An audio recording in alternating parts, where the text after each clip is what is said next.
Republic Kannada ಅರ್ಪಿಸ್ತಾ ಇರುವಂತಹ ಅತಿ ದೊಡ್ಡ ಡಿಬೇಟ್ ಬೆಳಗಾವಿ ಮತ್ತು ಚಿಕ್ಕೋಡಿ ಲೋಕಸಭಾ ಕ್ಷೇತ್ರದಲ್ಲಿ ಕಳೆದ ಬಾರಿ ಚಿಕ್ಕೋಡಿ ಲೋಕಸಭಾ ಕ್ಷೇತ್ರದಲ್ಲಿ ಅಣ್ಣಾ ಸಾಹೇಬ್ ಜೊಲ್ಲೆ ಬಿಜೆಪಿಯಿಂದ, ಬೆಳಗಾವಿಯಲ್ಲಿ ಮಂಗಳ ಅಂಗಡಿ ಗೆದ್ದು ಬಂದಿದ್ರು. ಕಳೆದ ಬಾರಿ ಬೆಳಗಾವಿಯಲ್ಲಿ ವಿಶೇಷವಾಗಿ ಸತೀಶ್ ಜಾರಕಿಹೊಳಿ ಮತ್ತು ಮಂಗಳ ಅಂಗಡಿಯವರ ವಿರುದ್ಧ ನೇರ ಹಣಾಹಣಿ. ಸುರೇಶ್ ಅಂಗಡಿಯವರ ನಂತರ ಬಿಜೆಪಿಯ ಪರ್ಸೆಂಟೇಜ್ ಸ್ವಲ್ಪ ಕಡಿಮೆ ಆಗಿತ್ತು ಕಳೆದ ಬಾರಿ ಅನ್ನುವಂಥ ಮಾತುಗಳ ಜೊತೆಗೆ ಈ ಬಾರಿ ಜಗದೀಶ್ ಶೆಟ್ಟರ್ ಬಿಜೆಪಿ ಅಭ್ಯರ್ಥಿ, ಹಾಗೇನೆ ಕಾಂಗ್ರೆಸ್ನಿಂದ ಮೃಣಾಲ್ ಹೆಬ್ಬಾಳ್ಕರ್. ಚಿಕ್ಕೋಡಿಯಲ್ಲಿ ಇದೇ ತರ ಪ್ರಿಯಾಂಕ್ ಜಾರಕಿಹೊಳಿ ಅವರ ವಿರುದ್ಧ Anna Saheb Jolle. Republic Kannada mega debate ಬಿಜೆಪಿಯಿಂದ ಜಾಯಿನ್ ಆಗಿದ್ದಾರೆ ಈರಣ್ಣ ಕಡಾಡಿ ರಾಜ್ಯಸಭಾ ಸದಸ್ಯರು ಮತ್ತು ಮಾಂತೇಶ್ ಒಕ್ಕೊಂದು ಬಿಜೆಪಿ ಮುಖಂಡರು.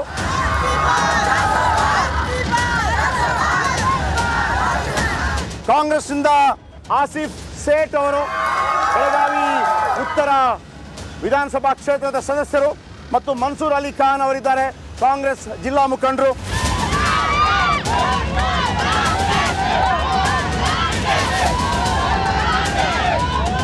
ಹಾಗೇನೆ ಪ್ರೇಮ್ ಮಲ್ಲಪ್ಪ ಚೋಗಪ್ಪ ಅವರಿದ್ದಾರೆ ಪ್ರಜಾಕೀಯ ಪಾರ್ಟಿ.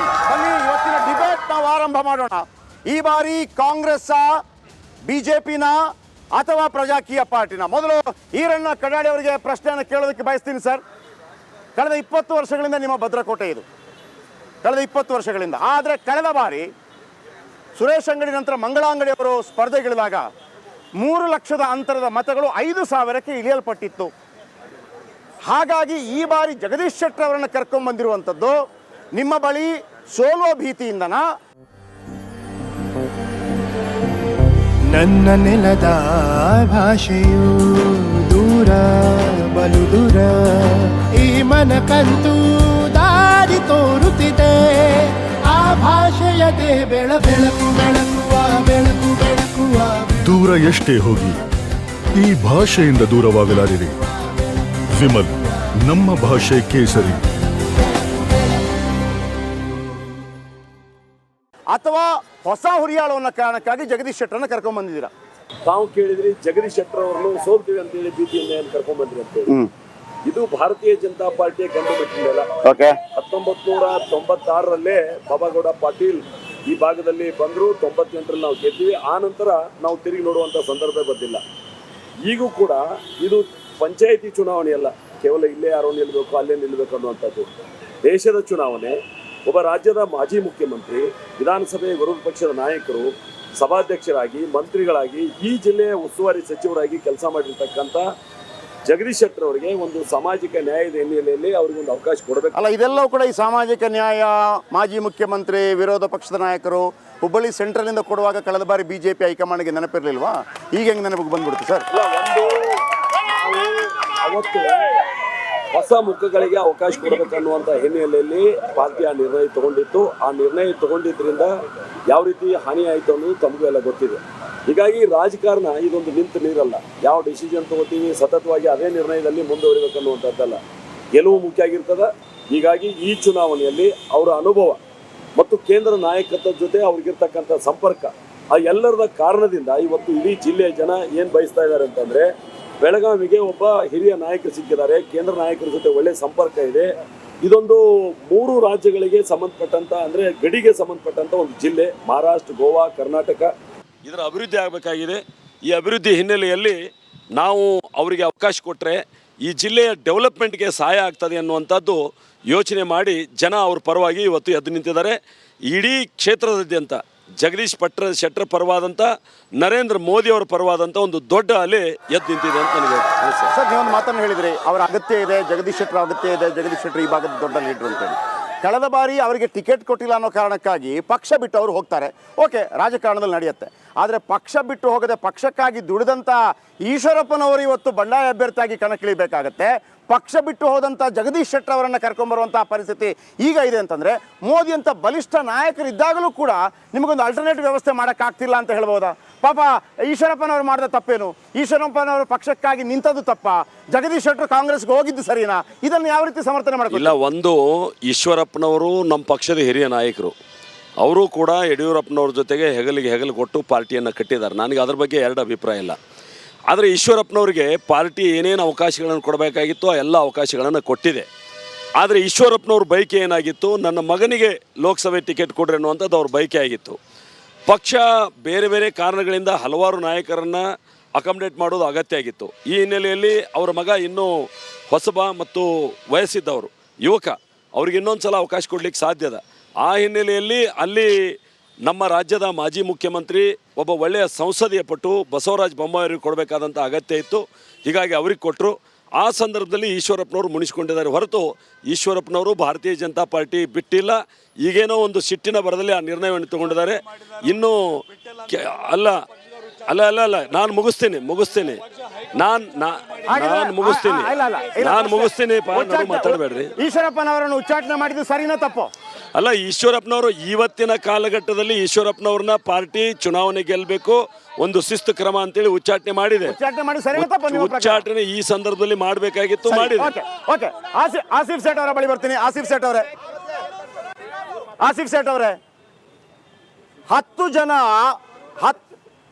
10 ಜನ ಮಿನಿಸ್ಟರ್ಗಳು ಈ ಬಾರಿ ಚುನಾವಣೆಗೆ ನಿಲ್ಲಬೇಕು ಅಂತೇಳಿ ಕಾಂಗ್ರೆಸ್ ಒಂದು ನಿರ್ಣಯ ಕೈಗೊಳ್ಳುತ್ತೆ.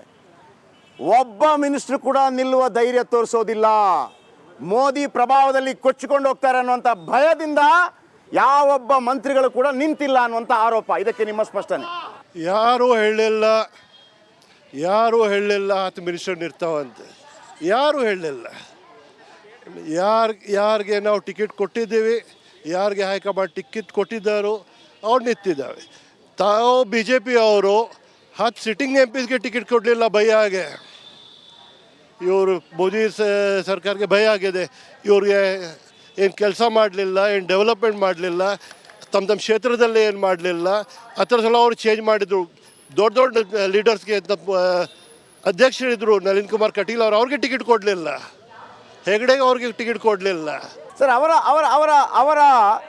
ಅವ್ರು ಚೇಂಜ್ ಮಾಡ್ಕೊಂಡು ಹೋಗ್ತಾರೆ ಸರ್. ಫ್ಯಾಮಿಲಿ ಪಾಲಿಟಿಕ್ಸ್ ಮಾಡಲ್ಲ. ಅವ್ರು ಹೇಳ್ತಾರೆ ನಾವು ಗೆದ್ದವರನ್ನು ಕೂಡ ಸೈಡಲ್ಲಿ ಇಟ್ಟಿದ್ದೀವಿ. ಅಲ್ಲಿ ಪ್ರತಾಪ್ ಸಿಂಹ ನಿಮಗೆ ಕ್ಯಾಂಡಿಡೇಟೇ ಇಲ್ಲ. 10ರಿಂದ 15 ಜನ ಮಗಳು, ಅಳಿಯ, ತನ್ನ ಮಗಳು, ಕಾರ್ಯಕರ್ತರು ಕೆಲಸ ಮಾಡ್ತಾ ಬಾವುಟ ಹಾಕೋದು ಮಾತ್ರನಾ ಸರ್? ನೀವು ಮಾತ್ರನಾ ಎಂಜಾಯ್ ಮಾಡೋದು? ನೀವು ಮಾತ್ರ? ವಿಜೇಂದ್ರ ಯಾರು? ರಾಘವೇಂದ್ರ ಯಾರು? ಯಡಿಯೂರಪ್ಪ ಯಾರು ಇವರು? ಮಗ, ತಮ್ಮ, ಅನ್ನ ಇಲ್ಲ. ಅಧ್ಯಕ್ಷ ಯಾಕೆ ಮಾಡಿದ್ರು? ವಿಜೇಂದ್ರ ಅವ್ರಿಗೆ, ರಾಘವೇಂದ್ರ ಅವ್ರಿಗೆ ಯಾಕೆ ಟಿಕೆಟ್ ಕೊಟ್ಟಿದ್ರು? ಇನ್ನೂ ತನಕ ಯಡಿಯೂರಪ್ಪ ಅವ್ರು ಕಂಟ್ರೋಲ್ ಮಾಡ್ತಾರೆ ಪಾರ್ಟಿಗೆ. ಮತ್ತೆ ಇಲ್ಲೇ ನಿಮಗೆ ಕ್ಯಾಂಡಿಡೇಟ್ ಸಿಗ್ಲಿಲ್ಲ, ನೀವು ಹುಬ್ಳಿದಿಂದ ಇಂಪೋರ್ಟ್ ಮಾಡಕತ್ತೀರಿ. ಇಲ್ಲೇ ಜಗದೀಶ್ ಶೆಟ್ಟರ್ ಸಾಹೇಬರು ಅವ್ರಿಗೆ ಅಸೆಂಬ್ಲಿ ಟಿಕೆಟ್ ಕೊಡಲಿಲ್ಲ. ಅವ್ರಿಗೆ ಪಾರ್ಟಿ ಬಿಟ್ಟಿದ್ರು. ಅವರು ನಾವು ಟಿಕೆಟ್ ಕೊಟ್ಟಿದ್ರು, ಅವ್ರಿಗೆ ಸೋತರು. ಅಲ್ಲೇ ನಾವು ಪೂರ್ಣ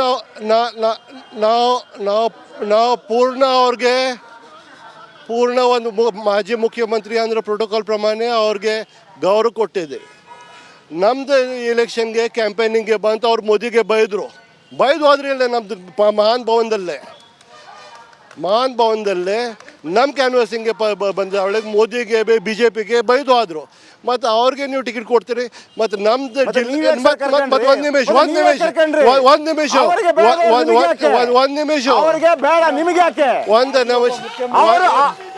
ಸರ್, ಅವರು ತೆಗೆದು ಬಿಸಾಕಿದವರು ನೀವೇ ಕ್ಯಾಚ್ ಹಿಡ್ಕೊಂಡು. ನಾವು ಯಾರಿಗೆ ಇಡಿ ಮಾಡಿ ತಗೊಂಡಿಲ್ಲ. ವಾಷಿಂಗ್ ಮಷಿನ್ ಮಾಡಲಿಲ್ಲ ನಾವು ಮಾಡ್ತೀವಿ. ವಾಷಿಂಗ್ ಮಷಿನ್ ಮಾಡಲಿಲ್ಲ. ನಿಮಗೆ ತಾವು ಅಶೋಕ್ ಚವಾನ್ಗೆ ಹೋಗಿ ರಾಜ್ಯಸಭಾ ಕೊಟ್ಟಿದ್ರಿ. 1 ಮಿನಿಟ್ ಸರ್, ಅಶೋಕ್ ಚವಾನ್ಗೆ ಯಾಕೆ ರಾಜ್ಯಸಭಾ ಕೊಟ್ಟಿದ್ರಿ? ಜಗದೀಶ್ ಶೆಟ್ಟರ್ ನಿಮ್ಮನ್ನು ಬಕ್ರ ಮಾಡಿದ್ರು. ಜಗದೀಶ್ ಶೆಟ್ಟರ್ ನಿಮ್ಮನ್ನು ಬಕ್ರ ಮಾಡಿದ್ರು, ನೀವು ಬಕ್ರ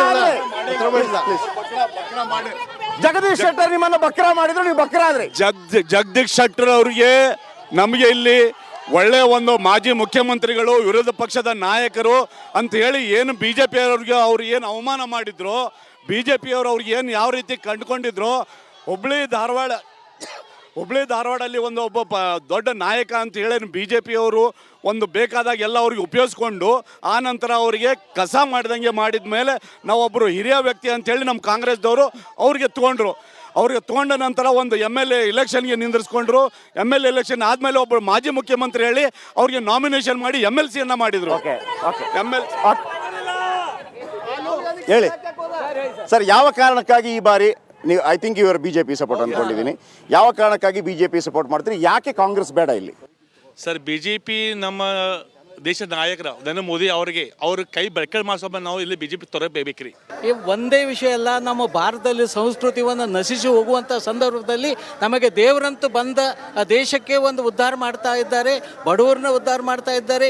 ಈಗ 5 ಕಿಲೋ ಅವರ ಸೆಂಟ್ರಲ್ದಿಂದ ಕೊಡ್ತಿರ್ತಾರೆ ಅಕ್ಕಿ ಕರ್ನಾಟಕ ಸರ್ಕಾರಕ್ಕೆ, ಅದನ್ನು ಸಹ ಕರ್ನಾಟಕ ಸರ್ಕಾರ ಜನತೆಗೆ ತರ್ತಾ ಇಲ್ಲ. ಅವರು ಸುಳ್ಳು ಹೇಳಿ ಜನತೆನ ಮೋಸ ಮಾಡಾಕತ್ತಾರ. ಮತ್ತು ಪ್ರಧಾನಮಂತ್ರಿ ಅವರು ಏನು ಮಾಡಾಕತ್ತಾರಲ್ಲ ಎಲ್ಲ ಡೈರೆಕ್ಟಾಗಿ ಅದು ರೈತರಿಗೆ ಹೋಗ್ತದೆ. ಅಲ್ಲ, ಈಗ ಕಾಂಗ್ರೆಸ್ ಗವರ್ಮೆಂಟ್ ಫ್ರೀ ಕೊಟ್ರೆ ಅದು ಒಂದು ನಿಮಿಷ ಬಿಟ್ಟಿ ಭಾಗ್ಯ, ನರೇಂದ್ರ ಮೋದಿ ಅವರು 5 kg ಕೊಟ್ರೆ ಅದು ದೇವತಾ ಭಾಗ್ಯನಾ? ಅದು ಹೆಂಗೆ ನೋಡು, ಅದು ಹಾಗೆಲ್ಲ, ಅದು ಪ್ರಚಾರಕ್ಕಾಗಿ ಮಾಡಿದ್ದಲ್ಲ. ಯಾವ ಸರ್ಕಾರ ಕೊಡ್ತಿತ್ತು ಈಗ ಮಟ್ಟ ಯಾವ ಸರ್ಕಾರ ಕೊಡ್ತಿತ್ತು? ಮೋದಿ ಅವ್ರು ಕೊಡ್ತಾ ಇತ್ತ ಅಂತ ನಾವು ತಗೊಳತ್ತಿದ್ದು. ಮೊದಲೇ ಮೋದಿಜಿ ಅವ್ರು ಯಾಕೆ ಹೆಸರು ಹೇಳಿಲ್ಲ? ಮೋದಿಜಿ ಅವರ ಕೇಂದ್ರ ಸರ್ಕಾರದಿಂದ ನಮ್ಗೆ ಅನುದಾನ ಕೊಡ್ತಾ ಇದ್ದಾರೆ, ಕೇಂದ್ರ ಸರ್ಕಾರದಿಂದ ಅಕ್ಕಿ ಕೊಡ್ತಾ ಇದ್ದು ಅಂತ ಯಾಕೆ ಹೇಳಿಲ್ಲ? ಮತ್ತೆ ಕೇಂದ್ರ ಸರ್ಕಾರದ ಯಾಕೆ ಹೆಸರು ಹೇಳಿಲ್ಲ, ಉಲ್ಲೇಖ ಯಾಕೆ ಮಾಡಿಲ್ಲ? ಪೈಲಾ ಅದು ಉಲ್ಲೇಖ ಮಾಡಲಿ ಅವರು, ನಂತರ ಉಳ್ಕಿದ್ ನಾವು ಅವ್ರಿಗೆ ಆನ್ಸರ್ ಕೊಡ್ಲಿಕ್ಕೆ ನಾವು ಹೇಳ್ತಿದ್ದೇವೆ. ಕೋವಿಡ್ ಟೈಮ್ಗೆ ಎಲ್ಲಿದ್ದು ಸರ್ಕಾರ? ಕೋವಿಡ್ ಟೈಮ್ ಇವ್ರ ಲೀಡರ್ಸ್ ಎಲ್ಲಿದ್ರು?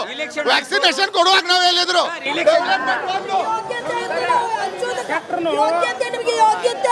ನಿಮ್ಗೆ ಹಂಚಾಕ ಯೋಗ್ಯತೆ ಇರ್ಲಿಲ್ಲ, ಸ್ವಂತ ಹಂಚಿದ್ದೀವಿ, ನಿಮಗೆ ಯೋಗ್ಯತೆ ಇಲ್ಲ. ಯೋಗ್ಯತೆ ಈಗ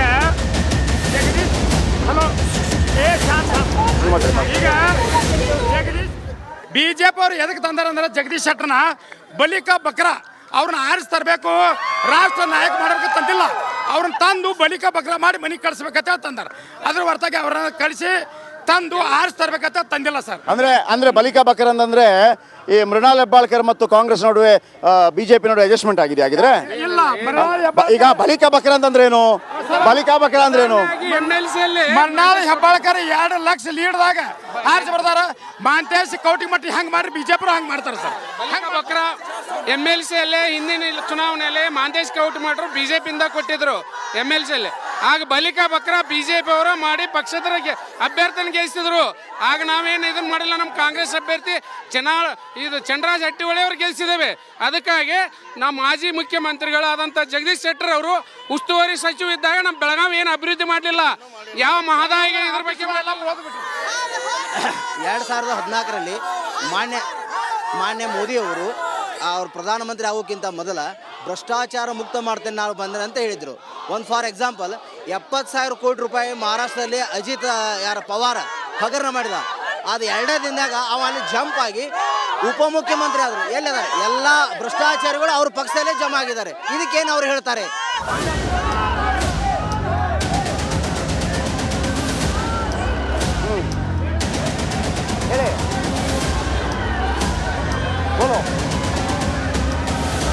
ಮೋದಿಜಿ ಅವ್ರು ಬಂದ ಮೇಲೆ 33% ಮಹಿಳಾ ರಿಸರ್ವೇಷನ್ ಕೊಟ್ಟಿದ್ದಾರೆ. ಹೆಣ್ಮಕ್ಳಿಗೆ ಟಾಯ್ಲೆಟ್ ಹೋಗಾಕ ಸ್ಕೂಲಿಗೆ ಹುಡುಗರು ಹೋಗ್ತಿರ್ಲಿಲ್ಲ, ಹೆಣ್ಣು ಹುಡುಗಿಯರು ಹೋಗಕ್ಕೆ ನಾಸ್ತಿದ್ರು. ಅಂಥದ್ರಾಗ ಆಲ್ ಓವರ್ ಇಂಡಿಯಾ ತುಂಬ ಟಾಯ್ಲೆಟ್ಸ್ ಮಾಡಿದ್ದಾರೆ. ಮತ್ತು ನೀರಿಗಾಗಿ ಪಾಪ ಹೆಣ್ಮಕ್ಳು ಎಷ್ಟು ಕಷ್ಟಪಡ್ತಿದ್ರು, ಅದು ಇದು ಮಾಡಿದ್ದಾರೆ.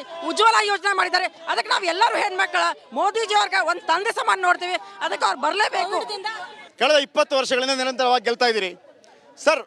ಬೆಳಗಾವಿಗೆ BJPಯ ಕೊಡುಗೆ ಏನು ಸರ್? ಹೇಳಿ, ಒಂದು 4 ಅತ್ಯದ್ಭುತವಾದ ಕೊಡುಗೆ ಹೇಳಿ ನನಗೆ. ಈ 5 ಅವಧಿಯಲ್ಲಿ ಈ ಜಿಲ್ಲೆಗೆ ಅತ್ಯಂತ ಅದ್ಭುತವಾದ ಕೊಡುಗೆಗಳನ್ನು ನಾವು ಕೊಟ್ಟಿದ್ದೀವಿ. ಒಂದು, ಬೆಳಗಾವಿ ವಿಮಾನ ನಿಲ್ದಾಣಕ್ಕೆ ನಾವು ಹೊಸ ಟರ್ಮಿನಲ್ನ ಕೊಡ್ತಾ ಇದ್ದೀವಿ ಮತ್ತು ಆ ರನ್ವೇಯನ್ನು ಎಕ್ಸ್ಪಾನ್ಷನ್ ಮಾಡ್ತಾ ಇದ್ದೀವಿ. ಸುಮಾರು 357 ಕೋಟಿ ರೂಪಾಯಿ ಯೋಜನೆಯನ್ನು ನಾವು ಬೆಳಗಾವಿಗೆ ತಂದಿದ್ದೀವಿ ವಿಮಾನ ನಿಲ್ದಾಣದಲ್ಲಿ.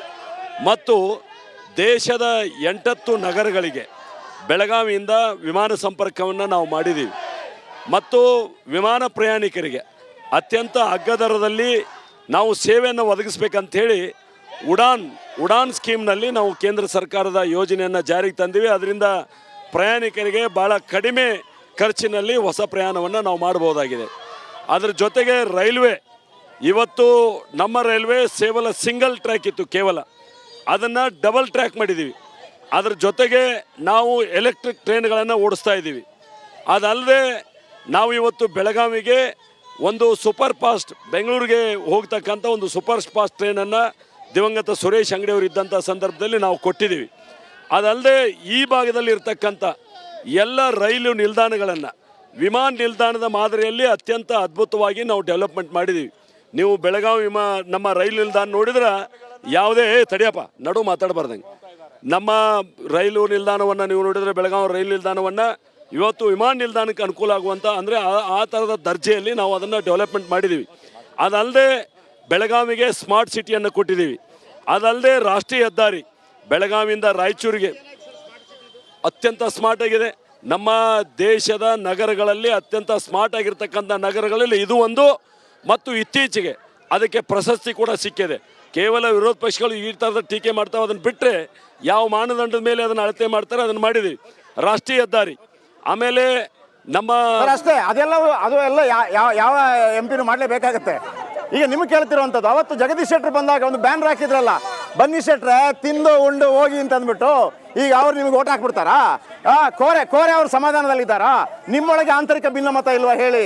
ಜಗದೀಶ್ ಶೆಟ್ಟರನ್ನು ಕರ್ಕೊಂಬಂದ್ಬಿಟ್ಟು ನೀವು ಕೆಂಡದಲ್ಲಿ ಬೆಂಕಿ ಕಟ್ಕೊಂಡಂಗೆ ಆಗಿದೆ ಬಿಜೆಪಿ ಪರಿಸ್ಥಿತಿ, ಹೌದಾ ಅಲ್ಲೋ? ನೋಡಿ, ಯಾವುದೇ ರಾಜಕೀಯ ಪಕ್ಷದಲ್ಲೂ ಕೂಡ 10 ಜನ ಆಕಾಂಕ್ಷಿಗಳಿರೋ ಸಹಜ, 9 ಜನರಿಗೆ ನೋವಾಗೋದು ಅತಿ ಸಹಜ. ಅದು ಬಿಜೆಪಿಯಲ್ಲಿ ಅಷ್ಟೇ ಅಲ್ಲ, ಎಲ್ಲ ಕಡೆನೂ 1-2 ದಿನ ಆಕ್ರೋಶ ಇರುತ್ತೆ. ಅದಾದಮೇಲೆ ಎಲ್ಲರೂ ನಮ್ಮ ಏನೊಂದು ನೋವನ್ನಿತ್ತು ಅದು ನುಂಗ್ಕೊಂಡ್ವಿ. ನಾವು ಒಂದು ಕೇಳೋದು ಇಷ್ಟೇ, ಬೆಳಗಾವಿಯಲ್ಲಿ ನಾವು ಯಾರನ್ನ MP ಮಾಡಿ ಕಳಿಸ್ತೀವೋ ಅವ್ರು ಹೋಗಿ ಕೈ ಬಲಪಡಿಸುವಂಥದ್ದು ಪ್ರಧಾನಮಂತ್ರಿ ನರೇಂದ್ರ ಮೋದಿ ಅವ್ರದ್ದು. ಈ ದೇಶದ ರಕ್ಷಣೆಗೆ ಬೇಕಾಗಿರೋದು ನರೇಂದ್ರ ಮೋದಿ ಹೊರತು ರಾಹುಲ್ ಗಾಂಧಿ ಅಲ್ಲ. ನಾವು ಇಲ್ಲ ಹಾಕುವಂಥ ಓಟು ನರೇಂದ್ರ ಮೋದಿ ಅವ್ರಿಗೆ ಹೋಗುತ್ತೆ ಅನ್ನೋದಾದರೆ ನಾವು ನಮ್ಮ ನೋವನ್ನು ನುಂಗಿಕೊಳ್ಳಿಕ್ಕೆ, ನಮ್ಮ ಒಂದು ತ್ಯಾಗವನ್ನು ಮಾಡಲಿಕ್ಕೆ ಸಿದ್ಧರಾಗಿದ್ದೀವಿ ಅನ್ನೋದನ್ನು ಬೆಳಗಾವಿ ಜನ ತೋರಿಸಿದ್ದಾರೆ. ನಾವು ಮೋದಿಯವರಿಗೆ ಬಿಜೆಪಿ ಒಂದು ಮಾತನ್ನು ಹೇಳ್ತಾ ಇತ್ತು, ಕಾಂಗ್ರೆಸ್ ಮುಕ್ತ ಭಾರತ ಅಂತೇಳಿ.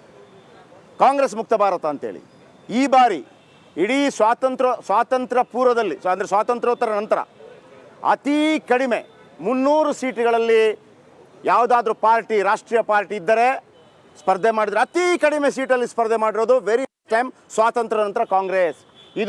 ಇದು ಕಾಂಗ್ರೆಸ್ ಮುಕ್ತ ಭಾರತ ಆಯ್ತಲ್ಲ, ನೀವೇ ಮಾಡ್ಕೊಂಡ್ರಲ್ಲ. ಸಾಧ್ಯ ಇಲ್ಲ. 53 ಸೀಟು, ಸಾಧ್ಯ 53 ಸೀಟು. ಅದರಲ್ಲಿ ನಮ್ಮ ಇಂಡಿಯಾ ಗಠಬಂಧನಲ್ಲಿ ನಾವು ಈ ರಾಷ್ಟ್ರದಲ್ಲಿ ಉಳಿಯೋದಕ್ಕಾಗಿ, ರಾಷ್ಟ್ರದ ಪ್ರಜೆಗಾಗಿ, ಕಡೋ ಬಡವರಿಗಾಗಿ, ರೈತರಿಗಾಗಿ, ಈ ಜಾತ್ಯತೀತವಾದ ರಾಷ್ಟ್ರದಲ್ಲಿ ನಮಗೆ ಮಾಡಬೇಕಾಗಿರೋದು ಏನಂದರೆ, ಇಂಡಿಯಾ ಗಠಬಂಧನಲ್ಲಿ ಸಣ್ಣ ಪುಟ್ಟ ಎಲ್ಲ ಪಕ್ಷಗಳನ್ನು ಸೇರಿ ನಮ್ಮ ದೇಶದ ಉದ್ಧಾರಕ್ಕಾಗಿ ನಾವೆಲ್ಲ ಕೂಡ್ಕೊಂಡಿದ್ದೀವಿ. ವಿನ ದೇಶನ ಒಡೆದು ಹಾಕೋಕ್ಕಲ್ಲ. ಇವರು ಒಂದು ಹಿಂದುತ್ವ ಆಡಳಿತ ಮೇಲೆ ಇವತ್ತು ಜಾತಿಗಳಲ್ಲಿ ಗಲಭೆಗಳನ್ನು ಹಚ್ಚಿಸಿ ಇವರು ಬರಬೇಕಾದಂಥ ಇದು 400 ಪಾರ್ ಹೇಳ್ತಾ ಇದ್ದಾರಲ್ಲ, ಇವ್ರ ಕನಸಾಗ್ತದೆ. ಇವ್ರ ಕನಸನ್ನು ಭಗ್ನ ಆಗುತ್ತೆ. 150-60 ಮೇಲೆ ಇವರು ದಾಟಲ್ಲ ಅನ್ನೋಂಥದ್ದು ಇದಿದೆ. ಓಕೆ, ಇಂಡಿಯಾ ಮೈತ್ರಿಕೂಟ ಅಂತ ನೀವು ಹೇಳ್ತೀರಿ. ಅಲ್ಲಿ TMC ನಾಯಕಿ ಆಗಿರುವಂಥ ಮಮತಾ ಬ್ಯಾನರ್ಜಿ ಮುಂದಿನ ಪ್ರಧಾನಿ ಅಭ್ಯರ್ಥಿ ಮಲ್ಲಿಕಾರ್ಜುನ ಖರ್ಗೆ ಅವರು ಅಂತ ಹೇಳಿದಾಗ, ನಿಮ್ಮ ಸೋನಿಯಾ ಗಾಂಧಿ, ರಾಹುಲ್ ಗಾಂಧಿ ಬಿಟ್ಬಿಡಿ, ಇಲ್ಲಿ KPCC ಅಧ್ಯಕ್ಷ DK ಶಿವಕುಮಾರ್ ಆಗಲಿ, ಸಿದ್ದರಾಮಯ್ಯನವರಾಗಲಿ ಆದರೆ ಒಳ್ಳೇದಪ್ಪ ಅಂತ ಒಂದು ಮಾತು ಹೇಳಿಲ್ಲ. ನಿಮ್ಮ ನಾಯಕರೇ ನಿಮಗೆ ಬೇಡ, ನೀವು ಯಾವ ಇಂಡಿ ಮೈತ್ರಿಕೂಟವನ್ನು ಒಗ್ಗೂಡಿಸ್ತೀರಿ? ಮುಖ್ಯವಾಗಿರೋದು ಗೆಲ್ಲಿಸಬೇಕಾಗಿರೋದು. ಈಗ ನಮ್ಮ ಅಭ್ಯರ್ಥಿಗಳಲ್ಲಿ ಯಾರು ಇಂಡಿಯಾ ಗಠಬಂಧನಲ್ಲಿ ನಿಂತಿದ್ದಾರೆ ಅವ್ರಿಗೆಲ್ಲರೂ ಗೆಲ್ಲಿಸಿ ಆಮೇಲೆ ಮುಂದಿನ ನಿರ್ಧಾರ ಅದರ ಬಗ್ಗೆ. ನಿತೀಶ್ ಕುಮಾರ್ ಯಾಕೆ ಬಿಟ್ಟು ಹೋದ್ರು? ಮತ್ತೆ ಇಂಡಿಯಾ ಮೈತ್ರಿಕೂಟ ಅಂತ ಹೇಳಿದ್ದು ನಿತೀಶ್ ಕುಮಾರ್ ಅನ್ನ ಉಳಿಸ್ಕೊಳಕ್ಕಾಗಿಲ್ಲ. ಬಿಜೆಪಿ ಅವರು IT, ED ಇಂಥದನ್ನೆಲ್ಲ ಕೊಟ್ಟು ನೋಟಿಸ್ ಅನ್ನ ಕಳಿಸಿ ಎಲ್ಲರಿಗೂ ಭಯ ಪಡಿಸಿ, ಇವನ್ ಜಗದೀಶ್ ಶೆಟ್ಟರ್ ಅವ್ರಿಗೂ ಕೂಡ ಈ ಪಕ್ಷವನ್ನ ಬಿಟ್ಟು ಹೋಗಬೇಕಾದ್ರೆ ಕಾಂಗ್ರೆಸ್ ಅನ್ನ ಅವ್ರಿಗೂ ಭಯ ಪಡಿಸಿ ತಗೊಂಡಿದ್ದಾರೆ. ಇವತ್ತು ಹೇಳಿದಂತಹ ಕಾರ್ಯಗಳಂದ್ರೆ ಇಲ್ಲಿ ಕೇಳಿ, ಇವತ್ತು ಇಡೀ ರಾಷ್ಟ್ರದಲ್ಲಿ ED, IT, ಇವತ್ತು ಮಹಾರಾಷ್ಟ್ರದಲ್ಲಿ ಶಿವಸೇನಾ ಹೊಡೆದ್ರು, NCP ನ ಹೊಡೆದ್ರು, ಇವ್ರಿಗೆಲ್ಲ ಭಯ ಪಡಿಸಿದ್ಯಾವ?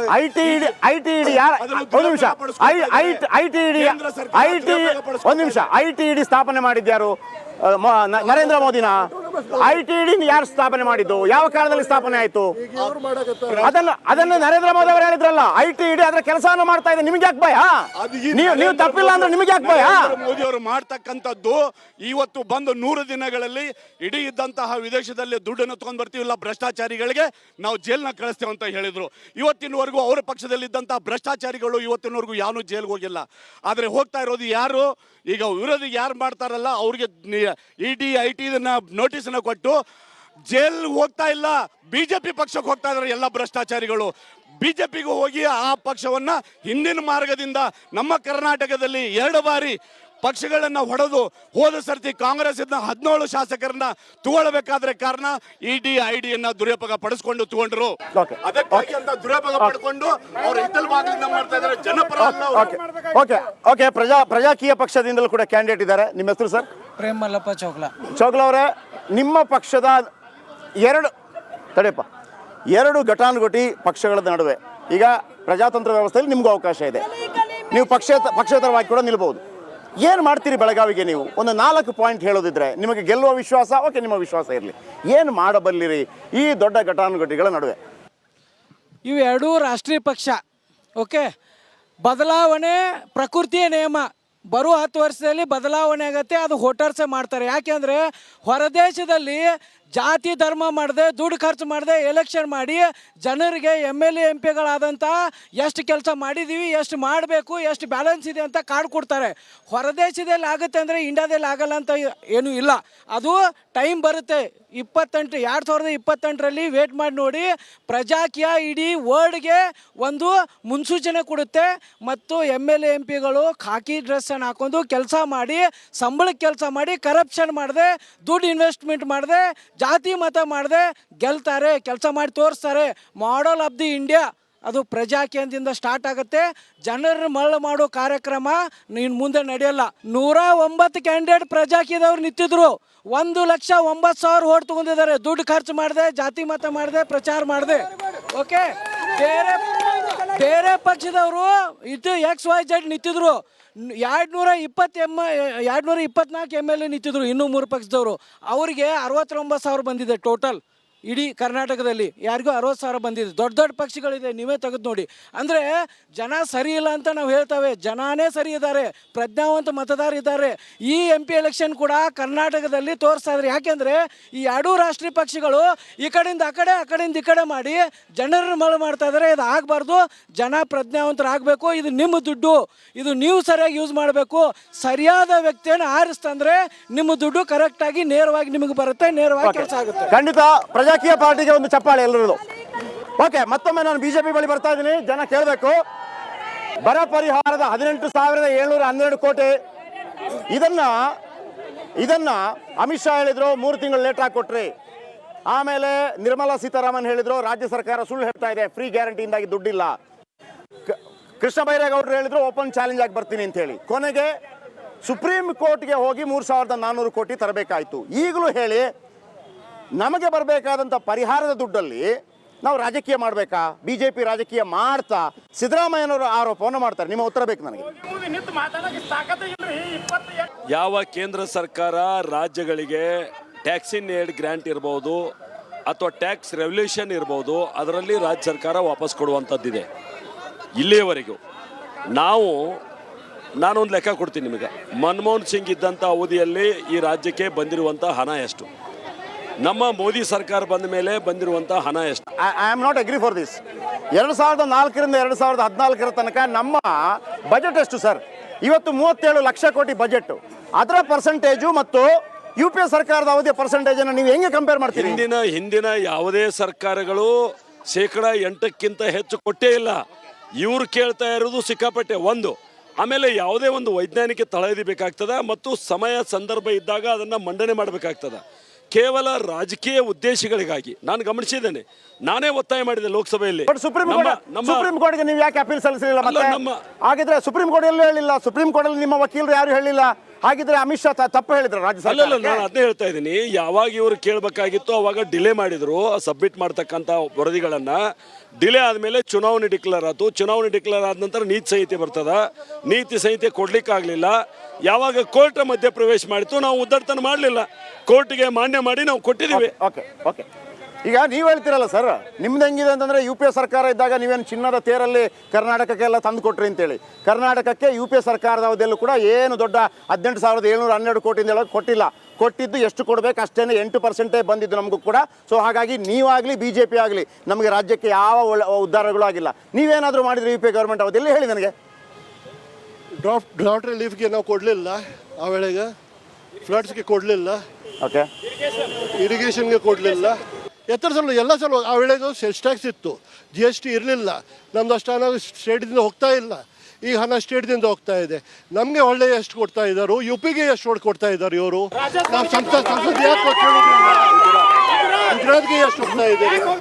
82% ಸೆಂಟ್ರದಿಂದ UPಗೆ ಹೋಗ್ತಾ ಇದೆ ಸರ್. ಅದು ನಮಗೆ ಸಿಗೋದು ಆಸಿಫ್ ಸೇಠ್, ಸಾರಿ,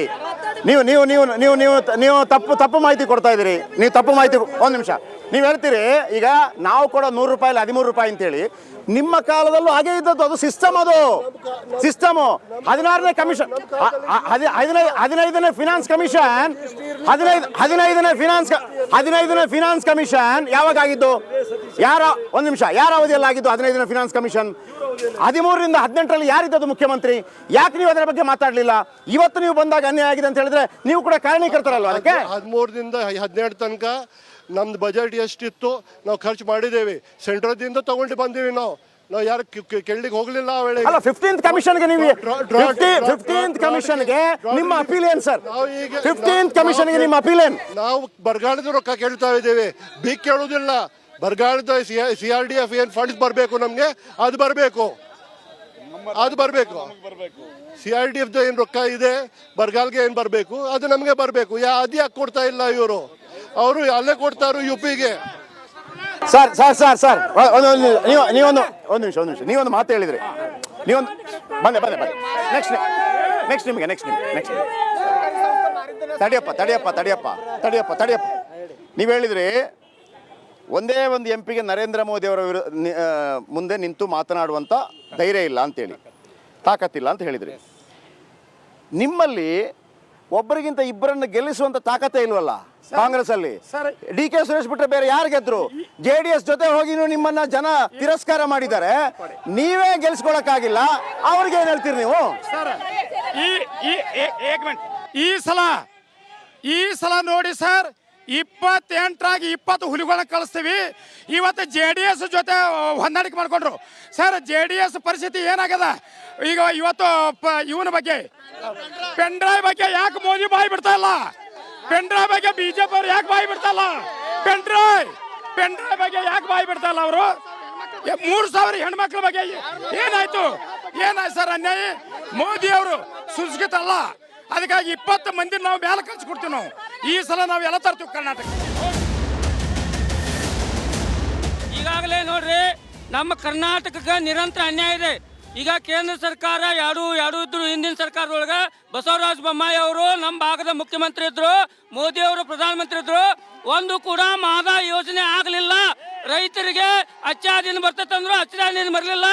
ಜಗದೀಶ್ ಶೆಟ್ಟರು ನಮ್ಮ ಬೆಳಗಾವಿ ಜಿಲ್ಲೆಯಲ್ಲಿ ಒಂದು IIT ಕಂಪ್ನಿ ಇತ್ತು, ಅದನ್ನು ತಗೊಂಡು ಹುಬ್ಳಿಗೆ ಹೋದ್ರು. ಮತ್ತು ನಮ್ಮಲ್ಲಿ ಹೈಕೋರ್ಟ್ ಇತ್ತು, ಹೈಕೋರ್ಟ್ ಮಾಡುವಂತಾನೆ ಅದನ್ನ ಧಾರವಾಡಕ್ಕೆ ಹೋದ್ರು. ಜಗದೀಶ್ ಶೆಟ್ಟರ್ ನಮ್ಮ ಬೆಳಗಾವಿಗೆ 2 ಸಲ ಜಿಲ್ಲಾ ಉಸ್ತುವಾರಿ ಸಚಿವರಾದ್ರು, ಒಂದು ನಯಾ ಪೈಸಾ ಕೆಲಸ ಮಾಡಿಲ್ಲ. 28 ಸಂಸದರನ್ನ ಆಯ್ಕೆ ಮಾಡಿರ್ತಕ್ಕಂಥದ್ದು ಕಳಸಾ ಬಂಡೂರಿ ಆಗಬೇಕಿತ್ತು, ಮಹದಾಯಿ ಆಗಬೇಕಿತ್ತು. ಮತ್ತು ತಮಿಳುನಾಡಿಗೆ ನೀರು ಹರಿಸೋದನ್ನು ಖಂಡಿಸಿ ಪ್ರಧಾನಮಂತ್ರಿ ಅವರಲ್ಲಿ ಪ್ರಶ್ನೆ ಕೇಳುವಂಥ ಶಕ್ತಿ BJPಯ 28 ಒಬ್ಬರನ್ನ ಬಿಟ್ಟು, ಸುಮಲದವರೊಬ್ಬರನ್ನ ಬಿಟ್ಟು ಕಾಂಗ್ರೆಸ್ ಆಗಿರ್ಬೋದು, BJP ಆಗಿರ್ಬೋದು, ಯಾರು ಕೂಡ ಪ್ರಶ್ನೆ ಕೇಳೋದಕ್ಕೆ ಯೋಗ್ಯರಲ್ಲ. ಚುನಾವಣೆ ಅಂತ ಹೇಳಿದಾಗ ಸಾಮಾನ್ಯವಾಗಿ BJP ಗೆದ್ದಿರಬಹುದು, ಈ ಬಾರಿ ಅವರನ್ನು ಚೇಂಜ್ ಮಾಡಿದ್ರು. ಮತ್ತು ಯುವಕರಿಗೆ ಒಂದು ಈ ಬಾರಿ ಚಾನ್ಸ್ ಕೊಡಬೇಕಿತ್ತು ಅಂತ ಹೇಳಿದಾಗ ಯುವಕರು ಅಂತ ಹೇಳಿದಾಗ ಜಗದೀಶ್ ಶೆಟ್ಟರ್ ಯುವಕರಾಗಿರಲಿಲ್ಲ. BJP ಪಕ್ಷದಲ್ಲೇ ಯುವಕರಿದ್ರು. ಅದು ಇಲ್ಲೇ ನಿಂತಿರ್ತಕ್ಕಂಥ ಮಹದೇಶ್ ವಕುಂದ್ ಅವರಿಗೆ ಪದೇ ಕಾಂಗ್ರೆಸ್ನವ್ರು ಹೇಳ್ತಾರೆ ಕಾನೂನು ತಿದ್ದುಪಡಿ BJP ಅವ್ರು ಮಾಡಕ್ಕೆ ಹೊಂಟಾರತ್ತ. 1976ರಲ್ಲಿ ಶ್ರೀಮತಿ ಸೋನಿಯಾ ಗಾಂಧಿ ಅವರು ಇಂದಿರಾ ಗಾಂಧಿ ಅವರು ಪ್ರಧಾನಮಂತ್ರಿ ಆಗಿದ್ದಾಗ ಸೆಕ್ಯುಲರಿಸಮ್ ಅನ್ನೋದನ್ನು ಮೊದಲನೇ ಬಾರಿಗೆ ಇವರು ಕಾನೂನು ತಿದ್ದುಪಡಿ ಮಾಡ್ಯಾರ ಕಾಂಗ್ರೆಸ್ನವ್ರು. 2ನೇ ಬಾರಿಗೆ ಸೈರಾ ಬಾನು ಅನ್ನೋ ಕೇಸಿನಲ್ಲಿ ಹೆಣ್ಮಗಳು ಹೋಗಿ ಸುಪ್ರೀಂ ಕೋರ್ಟ್ನಲ್ಲಿ ಗೆದ್ದರೂ ಕೂಡ ಮುಸ್ಲಿಮರಿಗೆ ಅನ್ಯಾಯ ಆಗಬಾರ್ದು ಅನ್ನೋ ಉದ್ದೇಶಕ್ಕಾಗಿ ಒಂದು ಸಮಾಜ ರಕ್ಷಣೆ ಮಾಡೋ ಸಲುವಾಗಿ ಅವತ್ತು ಕೂಡ ಕಾನೂನು ತಿದ್ದುಪಡಿ ಮಾಡ್ಯಾರೆ. ಅದ್ರ ಬಗ್ಗೆ ನಾನು ಫಿರೋಜ್ ಶೇಟ್ ಅವ್ರನ್ನ ಕೇಳಕ್ ಬಯಸ್ತೀನಿ. ಕೊರೋನಾ ಟೈಮ್ದಾಗ ವ್ಯಾಕ್ಸಿನ್ ಯಾರು ಕೊಟ್ರು? ಅದು ವ್ಯಾಕ್ಸಿನ್ ತಗೊಂಡಾರಿಲ್ಲ ಕೇಳ್ರಲ್ಲ ಮಾತಾಡತ್ತಾರಲ್ಲ. ಒಬ್ರು ವ್ಯಾಕ್ಸಿನ್ ತಗೊಂಡಿಲ್ಲ ಅಂತ ಎದಿ ಮುಟ್ಕೊಂಡು ಹೇಳಿ. ಕೊರೋನಾ ಟೈಮ್ದಾಗ ಒಬ್ರು ಎದಿ ಮುಟ್ಕೊಂಡು ಹೇಳಿ. ಈರಣ್ಣ ಅವರೇ, ನಿಮಗೆ ಇಬ್ರು ಕೇಳ್ತಿರೋದು, ಈ ರಮೇಶ್ ಜಾರಕಿಹೊಳಿ ಅವರು ಕಾಂಗ್ರೆಸ್ ಅಲ್ಲಿದ್ರು. ರಮೇಶ್ ಜಾರಕಿಹೊಳಿ ಅವ್ರನ್ನ ಕರ್ಕೊಂಬಂದ್ರಿ, ಅವರ ಸಿಡಿ ಹೊರಗೆ ಬಂತು. ಯಾವತ್ತು BJP JDS ಜೊತೆ ಹೊಂದಾಣಿಕೆ ಮಾಡ್ಕೊಂಡಿರಲಿಲ್ಲ, JDS ಜೊತೆ ಹೊಂದಾಣಿಕೆ ಮಾಡ್ತು. ಈಗ ಅವ್ರ ಸಿಡಿ ಬಂತು. ನಿಮಗೆಲ್ಲ ಅವರ ಸಿಡಿಗಳನ್ನು ಹೊತ್ಕೊಳ್ಳೋ ಪರಿಸ್ಥಿತಿ ನಿಮಗೆ ಬಂತಲ್ಲ ಸರ್, ಏನು ಹೇಳ್ತೀರಿ ಇದಕ್ಕೆ? ಇಲ್ಲ, ರಾಜಕೀಯ ವ್ಯವಸ್ಥೆ ಕೆಟ್ಟು ಹೋಗಿದೆ. ಈ ರೀತಿಯಾದಂಥ ಏನು ಘಟನೆಗಳು ನಡೀತಾ ಇದ್ದಾವೆ, ಇದು ಆ್ಯಕ್ಚುಲಿ ನಿಜವಾಗಿಯೂ ನಾಗರಿಕ ಸಮಾಜ ತಲೆ ತಗ್ಗಿಸ್ತಕ್ಕಂಥ ಕೆಲಸ. ಯಾರು ಉಪ್ಪು ತಿಂದಿದ್ದಾರೆ ಅವ್ರು ನೀರು ಕುಡಿತಾರೆ. ಕುಮಾರಸ್ವಾಮಿ ಅವರು ಕೂಡ ಈಗಾಗಲೇ ಅದರ ಬಗ್ಗೆ ಹೇಳಿದ್ದಾರೆ. ಯಾರು ತಪ್ಪು ಮಾಡಿದ್ದಾರೆ ಅವರು ಶಿಕ್ಷೆ ಅನುಭವಿಸ್ತಾರೆ. ಅವ್ರನ್ನ ಪಕ್ಷದಿಂದ ಉಚ್ಚಾಟನೆ ಕೂಡ ಮಾಡಲಾಗಿದೆ. SIT ತನಿಖೆ ಆದ ನಂತರ ಆ ತನಿಖೆಯ ರಿಸಲ್ಟ್ ಆಧಾರದ ಮೇಲೆ ಮುಂದಿನ ತೀರ್ಮಾನವನ್ನು ನಾವು ತಗೊಳ್ತೀವಿ. ಓಕೆ, ನೇಹಾ ವಿಚಾರಕ್ಕೆ ಸಂಬಂಧಪಟ್ಟ ಹಾಗೆ BJP 14 ಕ್ಷೇತ್ರಗಳಲ್ಲಿ ಅದನ್ನು ಎನ್ಕ್ಯಾಶ್ ಮಾಡ್ಕೊಳ್ತಾ ಇದನ್ನ ಕಾರಣಕ್ಕಾಗಿ ಕೊನೆ ಗಳಿಗೆಯಲ್ಲಿ ಪ್ರಜ್ವಲ್ ರೇವಣ್ಣ ವಿಚಾರ ಹೊರಗೆ ಬಂದಿದೆ. ಅದನ್ನು ಕಾಂಗ್ರೆಸ್ ಅವರು ಮಾಡಿಸಿದ್ದಾರೆ ಅಂತ ಒಂದು ಆರೋಪ ಇದೆ. ಉತ್ತರ ಕೊಡ್ಬೇಕು. ನೇಹಾ ಹೆಸರನ್ನ ಇಟ್ಕೊಂಡು ಈ BJP ಅವರು ರಾಜಕಾರಣ ಮಾಡ್ತಾ ಇದ್ದಾರೆ ಸಾವಿನ ಮನೆಯಲ್ಲಿ. ಯಾಕಂತಂದ್ರೆ ಇವ್ರಿಗೆ ನಾಚಿಕೆ ಆಗಬೇಕು. ಇವರು ಮಾಡ್ತಕ್ಕಂತಹ ಸಣ್ಣತನ ಅಂದ್ರೆ, ಹೌದು ನಮ್ಮ ಕಾಂಗ್ರೆಸ್ ಕಾರ್ಪೊರೇಟರ್ ಮಗಳಂದ್ರೆ ಇಡೀ ರಾಜ್ಯದಲ್ಲಿ ಇವರು ರಾಜಕಾರಣ ಮಾಡಿದ್ರು. ಯಾಕಂತಂದ್ರೆ ನೇಹಾನಂಗೆ ಹಲವಾರು ಕೊಲೆಗಳಾದ್ರು. ರುಕ್ಸಾನ ಕೊಲೆ ಆಯಿತು. ರುಕ್ಸಾನ ಕೊಲೆ ಮಾಡಿದಂಥ ಅವನು ಒಬ್ಬ BJP ಕಾರ್ಯಕರ್ತನಿದ್ದ. ಆ ಪ್ರದೀಪ್ ಅನ್ನೋನು ಅದರ ಬಗ್ಗೆ ಒಬ್ಬ ಹೊಟ್ಟೆಯಲ್ಲಿ ಕೂಸಿದ್ದನ್ನ ಇಟ್ಕೊಂಡು ತಗೊಂಡು ಹೋಗಿ ಅದನ್ನ ದಹನ ಮಾಡಿದ. ಅದರ ಬಗ್ಗೆ ಮಾತನಾಡೋದು ಗೊತ್ತಿಲ್ವಾ? ಉಡುಪಿಯಲ್ಲಿ 4 ಜನರ ಕೊಲೆ ಮಾಡಿದ ಪರ್ವೀನ್ ಚೌಗ್ಲಾ ಅಂತೇಳಿ, ಅವನಿಗೆ ಅಸ್ತೋಸ್ತ ಅಂತ ಹೇಳಿದ್ರು, ಹುಚ್ಚ ಅಂತ ಹೇಳಿದ್ರು. ಅದ್ರ ಬಗ್ಗೆ ಮಾತಾಡುವಂಥದ್ದು ಗೊತ್ತಿರಲಿಲ್ವಾ? ಇದು ಬರೇ ಒಂದೇ ಒಂದು ನೇಹಾ ಈ ಚುನಾವಣೆ ಸಂದರ್ಭದಲ್ಲಿ ಅವಳ ಕೊಲೆ ಆಗಿದ್ದರಿಂದ ಅವಳ ಆತ್ಮಕ್ಕೆ ಶಾಂತಿ ಸಿಗಲಿ, ಆ ಕೊಲೆಗಡುಕನಿಗೆ ಗಲ್ಲು ಶಿಕ್ಷೆ ಆಗಲಿ. ಆದರೆ ಅದನ್ನು BJP ಅವರು ರಾಜಕೀಯವಾಗಿ ದಾಳ ಮಾಡಿ ಸಾವಿನ ಮನೆಯಲ್ಲಿ ಆಟ ಆಡ್ತಾ ಇದ್ದಾರೆ. ನೇಹಾ ಕೊಲೆ ಆದಂಥ ಸಂದರ್ಭ ಮತ್ತು ಆ ಸಂದರ್ಭದಲ್ಲಿ ರಾಜ್ಯದ ಮುಖ್ಯಮಂತ್ರಿಗಳು, ಗೃಹ ಸಚಿವರು ನೀಡಿದಂಥ ಹೇಳಿಕೆ, ಅವರು ನಡ್ಕೊಂಡಂಥ ರೀತಿಯಿಂದ ರಾಜ್ಯದ ಜನ ರೊಚ್ಚಿಗೆದ್ದಿದ್ದಾರೆ. ಮತ್ತು ನೇಹಾ ತಂದೆ ಹಿರೇಮಠ್ ಅನ್ನೋರು, ನೀವು ಮಾತಾಡೋಕೆ ಸುಮ್ಮಿದ್ದೀನಿ. ನೇಹಾ ತಂದೆ ಹಿರೇಮಠ್ ಅವರು ಕಾಂಗ್ರೆಸ್ಸಿನ ಕಾರ್ಪೊರೇಟರ್ ಅವರು ಬಹಿರಂಗವಾಗಿ ಹೇಳಿದರು, ನನ್ನ ಮಗಳಿಗೆ ಅನ್ಯಾಯ ಆಗಿದೆ, ನೀವು ಈ ಪ್ರಕರಣವನ್ನು ರಾಜಕೀಯಗೊಳಿಸ್ತಾ ಇದ್ದೀರಿ, ನಮ್ಮ ಕುಟುಂಬದ ಮರ್ಯಾದೆಯನ್ನು ತೆಗಿತಾ ಇದ್ದೀರಿ, ನೀವು ಇದೇ ರೀತಿ ಮುಂದುವರೆದ್ರೆ ನಾನು ನಿಮ್ಮ ಹೆಸರು ಬರೆದಿಟ್ಟು ಆತ್ಮಹತ್ಯೆ ಮಾಡ್ಕೊಳ್ತೀನಿ ಅಂತಕ್ಕಂಥ ಮಾತನ್ನು ಹೇಳಿದರು. ಒಬ್ಬ ರಾಜ್ಯದ ಗೃಹ ಸಚಿವರು, ರಾಜ್ಯದ ಮುಖ್ಯಮಂತ್ರಿಗಳು ಈ ಕೊಲೆಯ ತನಿಖೆಯನ್ನು ಮಾಡೋದಕ್ಕಿಂತ ಮುಂಚೆನೇ ಒಂದು ನಿರ್ಣಯಕ್ಕೆ ಬಂದುಬಿಡ್ತಾರಲ್ಲ, ಇದು ಯಾವ ರೀತಿ? ಇತ್ತೀಚೆಗೆ ಇಲ್ಲಿ ಬೆಳಗಾವಿ ಹತ್ತಿರ ಒಂಟಮೂರಿ ಅಂತ ಒಂದು ಸಣ್ಣ ಹಳ್ಳಿಯಲ್ಲಿ ಸುವರ್ಣಸೌಧದಲ್ಲಿ ಅಧಿವೇಶನ ನಡೆದಂಥ ಸಂದರ್ಭದಲ್ಲೇ ಒಬ್ಬ ಮಹಿಳೆಯನ್ನು ಕಂಬಕ್ಕೆ ಕಟ್ಟಿ ಬೆತ್ತಲೆಗೊಳಿಸಿ ಹಲ್ಲೆ ಮಾಡಿದರು.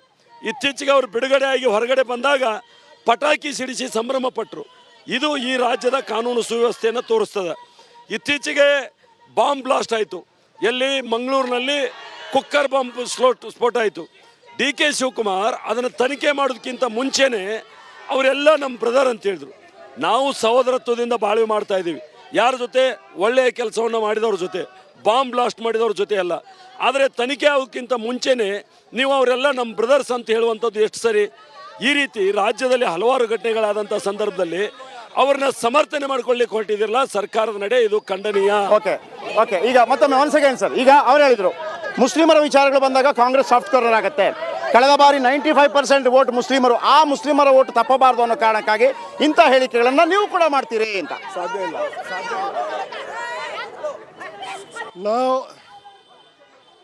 ನಾವು ಧರ್ಮದ್ದು ಜಾತಿದು ರಾಜಕಾರಣ ಮಾಡುವುದಿಲ್ಲ.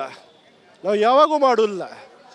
ನಾವು ಡೆವಲಪ್ಮೆಂಟ್ ಬಗ್ಗೆ ಮಾತಾಡ್ತೀವಿ, ನಾವು ಇನ್ಫ್ರಾಸ್ಟ್ರಕ್ಚರ್ ಬಗ್ಗೆ ಮಾತಾಡ್ತೀವಿ. ನಾವು ಜಾತಿ ಭಾಷೆ ಆ ಥರದಲ್ಲಿ ನಾವು ಯಾವಾಗ ಮಾತಾಡುವುದಿಲ್ಲ. ಬಟ್ ಕುಕ್ಕರ್ ಬ್ಲಾಸ್ಟ್ ಬ್ರದರ್ಸ್ ಅಂತ ಕರೆ ಅಗತ್ಯ ಏನಿದೆ? ರಾಜಕಾರಣ ಮಾಡ್ತಾ ಇದ್ರು. ಈಗ ಮುಸ್ಲಿಮರಾಗ್ಲಿ ಸರ್, ಹಿಂದೂಗಳಾಗ್ಲಿ, ಯಾರು ರಾಷ್ಟ್ರ ವಿರೋಧಿ ಕೃತ್ಯ ಮಾಡ್ತಾನೆ ಆತ ದೇಶದ್ರೋಹಿನೇ.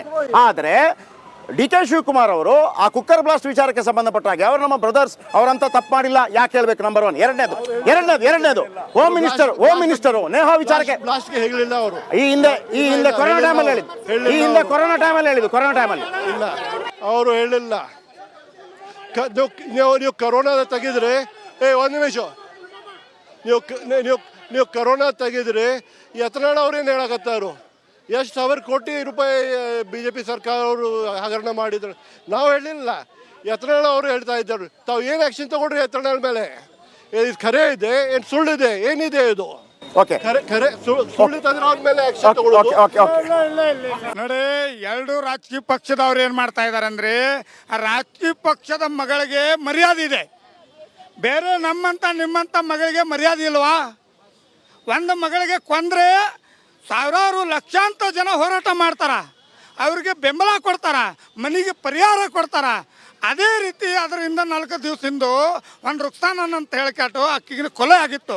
ಮೈಸೂರದಲ್ಲಿ ಕೊಲೆ ಆದರೂ ಒಬ್ಬರು ಯಾರು ಮಿನಿಸ್ಟರ್ ಆಗಲಿ, MLA ಆಗಲಿ, MP ಆಗಲಿ, ಯಾರು ಮಂತ್ರಿ ಆಗಲಿ, ಅಂದ್ರೆ ಎರಡು ಪಕ್ಷಗಳು ಇದೇ ಮಾಡುತ್ತೆ ಅಂತ ಅಥವಾ ಒಂದು ಪಕ್ಷ ಮಾತ್ರ ಯಾವುದಾದ್ರು ಪರ್ಟಿಕ್ಯುಲರ್ ಆಗಿ ಮಾಡುತ್ತೆ? ಎರಡು ಪಕ್ಷದವರು ಒಂದೇ ಪಕ್ಷ ಅಂತ ನಾನು ಹೇಳೋದು. ಮುಸ್ಲಿಮರಿಗೆ ಒಂದು ಪಾರ್ಟಿ, ಹಿಂದೂಗಳಿಗೆ ಒಂದು ಪಾರ್ಟಿ ಆಗಿಬಿಟ್ಟಿದೆಯಾ?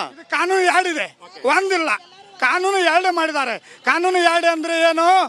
ತಮ್ಮ ರಾಜಕೀಯ ಪಕ್ಷದ ಮಗಳಿಗೆ ಮರ್ಯಾದೆ ಇದೆ ಅಂತ ಒಂದು ಕಾನೂನಿದೆ, ರಾಜಕೀಯ ಪಕ್ಷದ ಮಗಳಿಗೆ ಒಂದು ಮರ್ಯಾದೆ ಇದೆ ಅಂತ ಒಂದು ಕಾನೂನಿದೆ. ರಾಜಕೀಯ ಪಕ್ಷದ ಮಗಳಿಗೆ ಏನಾರಾದರೆ ಲಕ್ಷಾಂತರ ಜನ ಹೊರಗೆ ಬಿದ್ದು ಓಟ್ ಬ್ಯಾನ್ಗೋಸ್ಕರ ಬಡ್ದಾಡ್ತಾರೆ.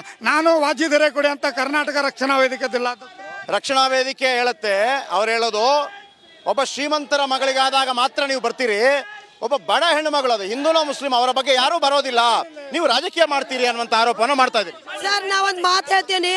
ಈಗ ನೀವು ಹುಬ್ಳಿಯಲ್ಲಿ ಆದಂತ ಹೋರಾಟ ಮಾಡಿದ್ರಿ, ಈಗ ಕುಮಾರಸ್ವಾಮಿ ಅವರ ಅಣ್ಣನ ಮಗ ಎಷ್ಟು ಹೆಣ್ಮಕ್ಳ ಮೇಲೆ ದೌರ್ಜನ್ಯ ಮಾಡಿದ್ದಾರೆ, ಯಾಕೆ ರೋಡ್ಗಿಳಿತಾ ಇಲ್ಲ? ಇವ್ರ ಜೊತೆಗೆ ತಾನೇ ಮೈತ್ರಿಯಲ್ಲಿ ಇರೋದು. ಇವ್ರು ನಮ್ದು ಬಿಟ್ಟಿ ಭಾಗ್ಯಗಳು ಅಂತ ಹೇಳ್ತಾರೆ. ಇವ್ರ ಮಂದಿ ಎಷ್ಟು ಜನ ಅದರೊಳಗೆ ಬಡವರು ಲಾಭ ತಗೋತಾ ಇದ್ದಾರೆ, ಫ್ರೀ ಬಸ್ ನಲ್ಲಿ ಹೋಗ್ತಾ ಇದ್ದಾರೆ. ಬೇಟಿ ಬಚಾವ್ ಬೇಟಿ ಪಡಾವ್ ಅಂದ್ರು. ಆಯೇಷಾ, ಒಂದು ನಿಮಿಷ, ಆಯೇಷಾ ಅವರ ಒಂದು ಕ್ವಶನ್ ಇದೆ. ಒಂದು ನಿಮಿಷ, ಬಂದೆ. ಆಯೇಷಾ ಅವರ ಒಂದು ಕ್ವಶನ್ ಇದೆ. ನೀವು ಸಿದ್ದರಾಮಯ್ಯನವರ ಫ್ರೀ ಯೋಜನೆಗಳನ್ನು ಬಿಟ್ಟಿ ಭಾಗ್ಯ ಅಂತ ಹೇಳ್ತೀರಿ, BJP ಅವರು ಬಸ್ಸಲ್ಲಿ ಹೋಗಲ್ವಾ ಫ್ರೀ? ಅವ್ರು ಕೇಳ್ತಾ ಇದ್ದಾರೆ.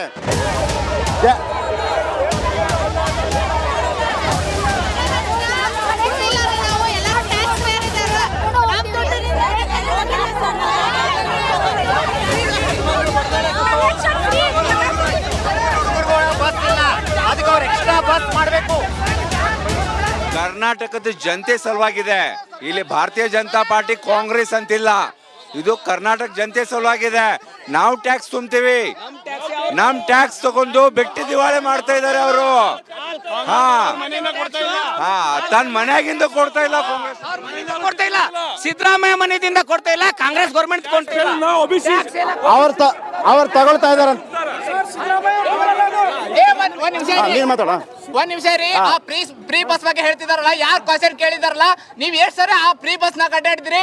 ವಿದ್ಯಾರ್ಥಿಗಳ ಸಮಸ್ಯೆ ನೀವ್ ಏನ್ ಕೇಳಿದ್ರ? ಯಾರು ಇಲ್ಲೇ ಮೊನ್ನೆ ಆದ್ರೂ ಘಟನೆ ಯಾರು ಕೇಳಿದ್ರ? ಗೊತ್ತಿದ್ಯಾ?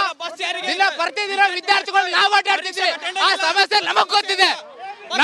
ಪರೀಕ್ಷೆ ಘಟನೆಗೆ ವಿದ್ಯಾರ್ಥಿಗಳು ಎಷ್ಟೋ ಜನ ನಮ್ಗೆ ಗೊತ್ತಿದೆ. ವಿದ್ಯಾರ್ಥಿಗಳು ಈ ಫ್ರೀ ಬಸ್ ಇದೆಲ್ಲ ಗೋಲ್ಡು, ಏನು ಉಪಯೋಗ ಇಲ್ಲ. ಮಕ್ಕಳು ಏನ್ ಮಾಡ್ತಿದಾರೋ ಏನು ಸಮಸ್ಯೆನೇ ಇಲ್ಲ, ಇದೇನು ಉಪಯೋಗ ಇಲ್ಲ. ಇದ್ರ ಬಗ್ಗೆ ಮಾತಾಡಿ. ನಾನು ಒಂದು ಹೋರಾಟಗಾರ್ತಿ, ನಾನು ಪಕ್ಷ ನೋಡಲ್ಲ. ಎಲ್ಲಿಯೂ ಕರ್ನಾಟಕದಲ್ಲಿ ಅನ್ಯಾಯ ಆಗತ್ತೆ, ಅಲ್ಲಿ ಆಯೇಷಾ ಸತ್ತಿ ಇರುತ್ತೆ. ವಿದ್ಯಾರ್ಥಿಗಳು ಹೇಳ್ತಾರೆ ಬಸ್ ಇಲ್ಲ, ಅದಿಲ್ಲ, ಇದಿಲ್ಲ. ಯುವ ನಿಧಿ ಅವರೇ ತಗೊಳ್ತಾರೆ. ಆದರೆ ಈ BJP ಪರವಾಗಿ ಅವರು ಇವ ವಿದ್ಯಾರ್ಥಿಗಳ ಮುಂದೆ ಬಿಟ್ಟು ಈ ರೀತಿ ಹೇಳಿಕೆ ಕೊಡ್ತಾ ಇದ್ದಾರೆ. ಚುನಾವಣೆ ಸಂದರ್ಭದಲ್ಲಿ ಇವ ನೇಹಾ ಕೊಲೆಯನ್ನ ಹಿಂದುತ್ವಕ್ಕೆ ಉಪಯೋಗ ಮಾಡುವಂತ ಅಯೋಗ್ಯರು ಏನು ಇವತ್ತು ಸೌಜನ್ಯ ಕೊಲೆಯಾಗಿ 13 ವರ್ಷ ಆಯ್ತು. ಪ್ರಜಾಪ್ರಭುತ್ವ ಬದುಕಿದೆಯೋ ಅಥವಾ ಸತ್ತಿದೆಯೋ ಅನ್ನುವಂತ ನಂಬಿಕೆನೇ ಹೋಗ್ಬಿಟ್ಟಿದೆ. CBI ಎನ್ಕ್ವೈರಿ ಆಯ್ತಲ್ಲ ಸರ್, ಅದು CBI ಎನ್ಕ್ವೈರಿ ಆಯ್ತು. ಅದರಲ್ಲಿ ತಪ್ಪಿಸಸ್ತ ಅಂತೇಳಿ ಯಾರನ್ನ ಇವರು ತಂದು ನಿಲ್ಲಿಸಿದ್ರು, ಆ ವ್ಯಕ್ತಿಗೆ ಇವತ್ತಿನಿಗೂ ಕೂಡ ಯಾವುದೇ ಪರಿಹಾರ ಇಲ್ಲ. ಗೋವಾ ಬಾರ್ಡ್ರು ಬೆಳಗಾಂ ಬಾರ್ಡ್ರ್ ಇದೆ. ಗೋವಾದಿಂದ 2 ಬಾಟ್ಲೆ ಸರಿ ಬರಲ್ಲ. 300 kg RDX ಹ್ಯಾಂಗ್ ಬಂತು, ಇದು ಒಂದೇದು. ಆಮೇಲೆ ನೇಹಾ ಹಿರೇಮಠ, ಹಲೋ ನೇಹಾ ಹಿರೇಮಠ ಮನೆಗೆ ಇವರೆಲ್ಲರೂ ಹೋದ್ರು. ಆ ಹಾಸನದಲ್ಲಿ ಆದ ಸಂತ್ರಸ್ತೆ ಮಹಿಳೆಗೆ ಯಾರು ಒಬ್ಬರು ಇವತ್ತಿನವರೆಗೆ ಹೋಗಿದಾರ ಬಿಜೆಪಿ?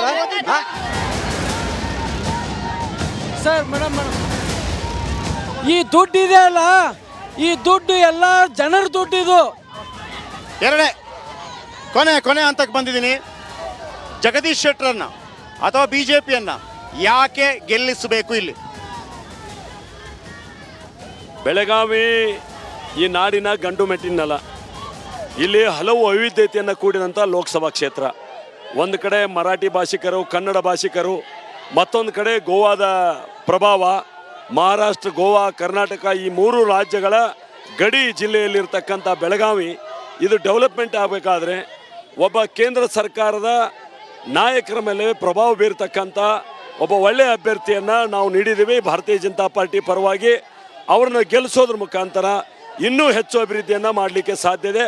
ಆ ಕಾರಣದಿಂದ ನಾವು ಈ ಭಾಗದಲ್ಲಿ ಭಾರತೀಯ ಜನತಾ ಪಾರ್ಟಿನ ಗೆಲ್ಲಿಸಬೇಕು ಅನ್ನುವಂಥ ವಿನಂತಿಯನ್ನು ಮಾಡ್ತೇವೆ. ನಂಬರ್ 1. ನಂಬರ್ 2, ಯಾವುದೇ ಒಂದು ಸರ್ಕಾರ ರಚನೆ ಆಗಬೇಕಾದಂಥ ಸಂದರ್ಭದಲ್ಲಿ ಕೇಂದ್ರದಲ್ಲಿ 272 ಸೀಟುಗಳನ್ನು ನಾವು ಗೆಲ್ಲೇಬೇಕಾಗ್ತದೆ. ಕಾಂಗ್ರೆಸ್ಸು 272 ಸೀಟ್ ಗೆಲ್ಲಲಿಕ್ಕೆ ಸಾಧ್ಯ ಇಲ್ಲ. ಹೀಗಾಗಿ ಕಾಂಗ್ರೆಸ್ಸಿನ ಸರ್ಕಾರ ಮಾಡಲಿಕ್ಕೆ ಸಾಧ್ಯ ಇಲ್ಲ. ಕೇಂದ್ರದಲ್ಲಿ ಸರ್ಕಾರ ಮಾಡ್ತಕ್ಕಂಥ ತಾಕತ್ತಿರುವಂಥದ್ದು ಮೋದಿಯವರ ನೇತೃತ್ವದ ಭಾರತೀಯ ಜನತಾ ಪಾರ್ಟಿಗೆ. ಬಿಜೆಪಿ ಅಭ್ಯರ್ಥಿ ಗೆಲ್ಲೋದ್ರ ಮುಖಾಂತರ ಸರ್ಕಾರದಲ್ಲಿ ನಾವು ಪಾಲುದಾರರಾಗೋಣ, ನಮ್ಮನ್ನು ಗೆಲ್ಲಿಸ್ರಿ ಅಂತೇಳಿ ವಿನಂತಿಯನ್ನು. ಕಾಂಗ್ರೆಸ್ ಅನ್ನ ಯಾಕೆ ಗೆಲ್ಲಿಸ್ಬೇಕು ಸರ್? 2 ಪಾಯಿಂಟ್ ಹೇಳಿ ನನಗೆ.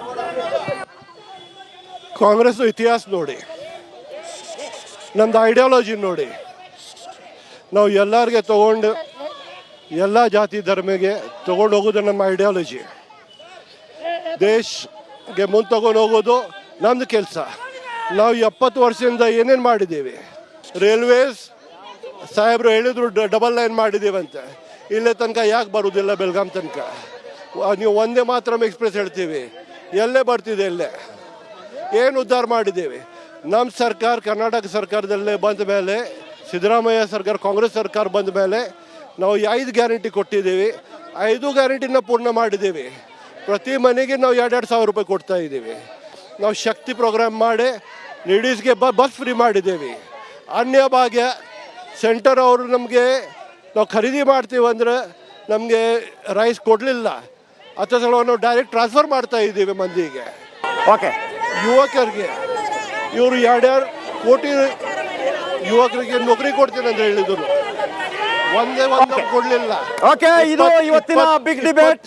ಒಂದು ಕಡೆ ಜಗದೀಶ್ ಶೆಟ್ಟರ್ ಬಿಜೆಪಿಯಿಂದ, ಮತ್ತೊಂದು ಕಡೆ ಕಾಂಗ್ರೆಸ್ನಿಂದ ಮೃಣಾಲ್ ಹೆಬ್ಬಾಳ್ಕರ್. ಚುನಾವಣೆ ಮೇ 7ನೇ ತಾರೀಕು. ಪ್ರತಿಯೊಬ್ಬರು ಕೂಡ ವೋಟ್ ಮಾಡಿ. ವೋಟ್ ಮಾಡೋದು ನಮ್ಮ ಹಕ್ಕು. ಆ ಮೂಲಕ ಭಾರತವನ್ನು ಸದೃಢಗೊಳಿಸುವುದು ಕೂಡ ನಮ್ಮ ಹಕ್ಕು, ನಮ್ಮ ಕರ್ತವ್ಯ.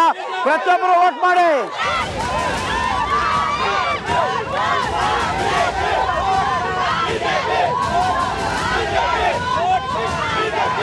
ಇವಿಷ್ಟು ಈ ದಿನದ ಬಿಗ್ ಡಿಬೇಟ್. ರಿಪಬ್ಲಿಕ್ ಕನ್ನಡ, ಇದು ನಿಮ್ಮ ಧ್ವನಿ ಕಾರ್ಯಕ್ರಮದಲ್ಲಿ ಭಾಗವಹಿಸಿದ ಎಲ್ಲರೂ ಕೂಡ ಅನಂತ ಧನ್ಯವಾದಗಳು. Thank you.